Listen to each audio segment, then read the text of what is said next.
అస్మద్గురుభ్యో నమః.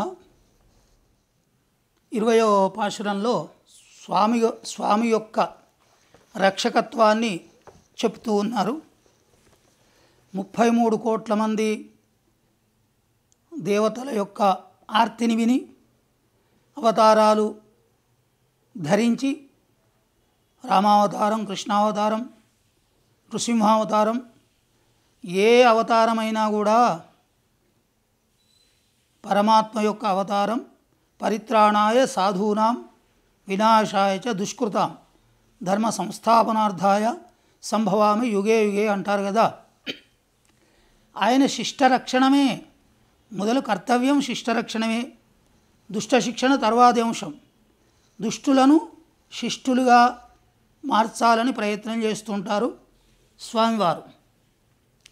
ఆ విధంగా రక్షకత్వ స్వభావాన్ని చెబుతూ పై పాశురంలో పరమాత్మనే మేలుకొలుపుతున్నారు అమ్మవారి పురుషకారం ద్వారా.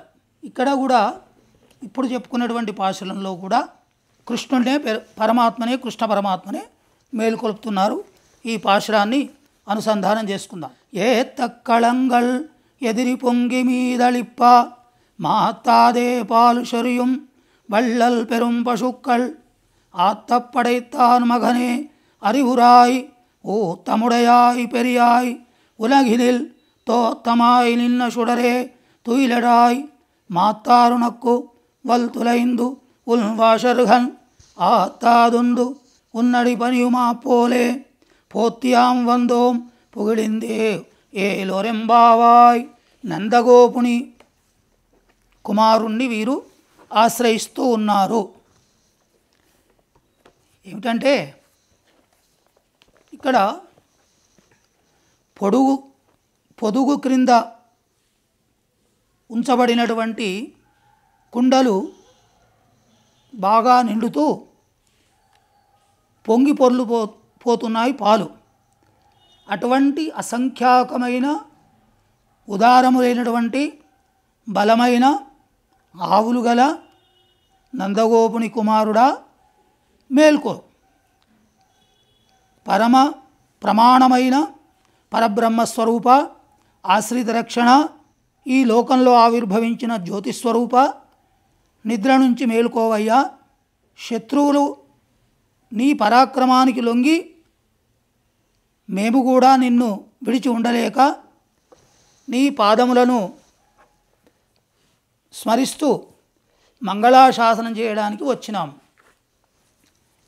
తిరుప్పావై దివ్య ప్రబంధం మంగళాశాసనమైనటువంటి పరమాత్మకు మంగళాశాసనాన్ని కలిగించేటువంటి ప్రబంధం.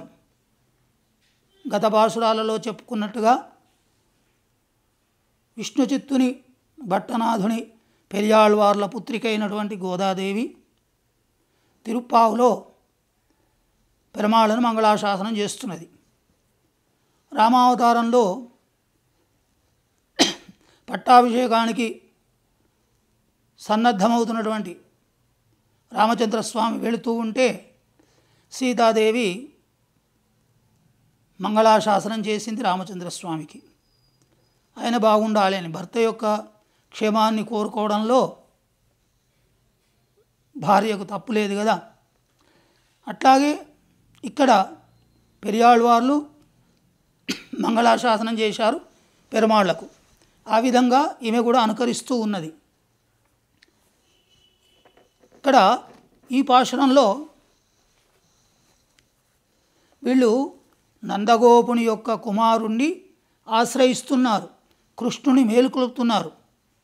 ఈ నందగోపుని యొక్క పాలనలో ఆవులు బాగా బలిసి చక్కగా పొదుగుల కింద కుండబెట్టడమే ఆలస్యం. ఆ పొదుగుల నుండి పాలు స్రవిస్తూ ఉన్నవి. అటువంటి నందగోపుని యొక్క కుమారుడా నీవు మేల్కోవయ్యా అని అంటున్నారు. ఆశ్రిత రక్షణం కలిగినవాడా అంటే మనకు పరమాత్మను చూపించేటువంటి వాడు ఆచార్యుడు. ఇక్కడ నందగోపుడు ఆచార్యుడు. గోవులు వేదాలు, వేదాంగాలు. ఈ పరమాత్మ అంటే నందగోపుని యొక్క కుమారుడా అంటే నందగోపుడు ఆచార్యుడు కదా. పరమాత్మ ఎప్పుడూ కూడా ఆచార్యుని యొక్క మాటకు బద్ధుడై ఉంటాడు. ఈయన మరి ఆచార్యుని దగ్గర ఏం సంపత్తి ఉంటుంది? వేదాలు, ఉపనిషత్తులు ఇవన్నీ ఉంటాయి కదా. ఇక్కడ గోవులే, నందగోపుని యొక్క గోవులే వేదాలు, ఉపనిషత్తులు. ఈ గోవులు చక్కగా క్షీరాలను వర్షిస్తున్నవి. ఆచార్యుడు కూడా తన యొక్క జ్ఞానాన్ని వర్షిస్తూ ఉంటాడు. అందుకనే రామాయణంలో వేదై అహమేవ వేద్య, పరమాత్మను తెలుసుకోవాలంటే వేదమే ప్రమాణం, వేద ప్రమాణం. పరమాత్మ స్వరూపాన్ని తెలుసుకోవాలంటే, పరమాత్మ ఉన్నాడు, ఆయన యొక్క గుణ సంపదలు తెలుసుకోవాలంటే వేదమే ప్రమాణం. మరి వేదాలను చెప్పేవారు ఎవరు అంటే ఆచార్యుడే. వేదవేద్యే పరే పుంసి జాతే దశరథాత్మజే వేద ప్రాచేతసాదాసీతు సాక్షాత్ రామాయణాత్మన. వేదవేద్యుడైనటువంటి పరతత్వము శ్రీమన్నారాయణుడు దశరథునికి కుమారుడుగా ఆవిర్భవించగా సాక్షాత్తు వేదమే రామాయణంగా అవతరించింది లోకంలో. అందుకని వేద ప్రామాణ్యం కలిగింది శ్రీమద్ రామాయణం. వాల్మీకి రచించినటువంటి శ్రీమద్ రామాయణమే మనకు పరమ ప్రామాణ్యం. అట్లాగే ఇక్కడ నందగోపుడు ఆచార్యుడు. ఆచార్యుడు ఎవరిని రక్షిస్తున్నాడు? పరమాత్మను రక్షిస్తున్నాడు. ఆచార్యుడు పరమాత్మను చూపిస్తున్నాడు. ఈయన దగ్గర ఏమున్నాయి మరి ఆచార్యుని దగ్గర అంటే? నందగోపుడి దగ్గర గోవులు అంటే ఆచార్యుని దగ్గర ఏమున్నదండి అంటే వేద విద్య, వేద సంపత్తి బాగా ఉంది. ఈ వేదాలు అసంఖ్యాకాలు. మరి ఈ వేదాలు నేర్చుకోవడానికి మనదే ఆలస్యం, శిష్యులు నేర్చుకోవడానికి ఆలస్యం. పొదుగుల కింద పాల కుండలు పెట్టడమే ఆలస్యం. ఆ పాలు స్రవిస్తూనే ఉంటాయి, దాన్ని అందుకోవడం, గబగబా తాగడం మనదే ఆలస్యం. ఆచార్యులు, గురువులు జ్ఞానాన్ని ఉపదేశిస్తూనే ఉన్నారు. మరి అందుకునేటువంటి శిష్యులు కూడా ఉండాలి కదా. శిష్యులదే ఆలస్యం, ఆచార్యుడు ఉపదేశిస్తాడు. అందుకని నందగోపుని కుమారుడు అంటే ఆచార్యుల ద్వారా ఆయన చేత ఉపదేశించేటటువంటి వేదాలు, శాస్త్రాలు. అందుకని పరబ్రహ్మతత్వం వాచాం అగోచర. ఆ పరమాత్మ ఎటువంటి వాడు? జ్యోతిస్వరూపం, శుద్ధ సత్వమయము, అంతటను నిండి ఉన్నవాడు, సామాన్యులకు అందరికీ అందుబాటులో ఉండేటువంటి వాడు, ప్రత్యక్షంగా అవతరించినటువంటి వాడు పరమాత్మ. అటువంటి మనుష్య రూపంగా ఉన్నటువంటి కృష్ణ రూపమైనటువంటి పరమాత్మ ఎక్కడో పరమపదంలో ఉండేటువంటి స్వామి కృష్ణునిగా గోపకుల యొక్క మధ్యలో చేరి వారితో కలిసి చిలిపి చేష్టలు చేస్తూ, మమేకమై అల్లరి పనులు చేస్తూ, వారి యొక్క ఎంగిలి తింటూ ఎంత ఆనందాన్ని ఆ గోపకులు అనుభవించారో కదా కృష్ణ సాన్నిధ్యంలో.